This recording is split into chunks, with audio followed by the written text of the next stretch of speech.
ન્યૂઝમાં આગળ વાત કરીએ તો અમદાવાદમાં છેલ્લા ઘણા સમયથી દબાણ હટાવવાની કામગીરી કરવામાં આવી રહી છે। અમદાવાદમાં થોડાક સમય પહેલા સાબરમતીના કેશવનગરના છાપરા હોય કે પછી ઓઢવ વિસ્તારની રબારી વસાહત હોય કે પછી શાહપુર વિસ્તારમાં આવેલ ઇન્દિરાનગરના છાપરા હોય, એમસીની દરેક જગ્યાઓ પર કામગીરી અને દબાણો હટાવવામાં આવી રહ્યા છે। ત્યારે સમગ્ર ગુજરાતમાં અત્યારે દાદાનું બુલડોઝર ચાલી રહ્યું છે।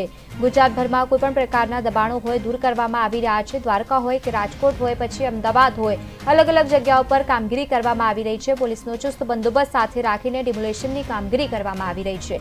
જો કે આ વિસ્તારોમાં 100 જેટલા લારી ગલ્લા મકાનો તોડી પાડવામાં આવ્યા, તો તેની સાથે જ અમદાવાદમાં જે રીતે ડિમોલેશનની કામગીરી કરવામાં આવી છે, સ્થાનિક લોકોમાં ડિમોલેશનની પ્રક્રિયાને લઈને આક્રોશ જોવા મળ્યો।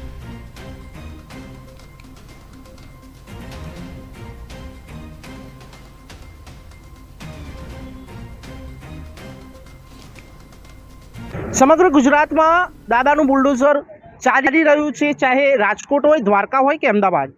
ત્યારે અમદાવાદના શાહપુર વિસ્તારમાં પણ એએમસીની કાર્યવાહી હાથ ધરવામાં આવી છે। અહીંયા જે ડિમોલેશનની પ્રક્રિયા હાથ ધરાઈ છે, ચુસ્ત પોલીસ બંદોબસ્ત વચ્ચે ડિમોલેશનની પ્રક્રિયા હાથ ધરવામાં આવી છે।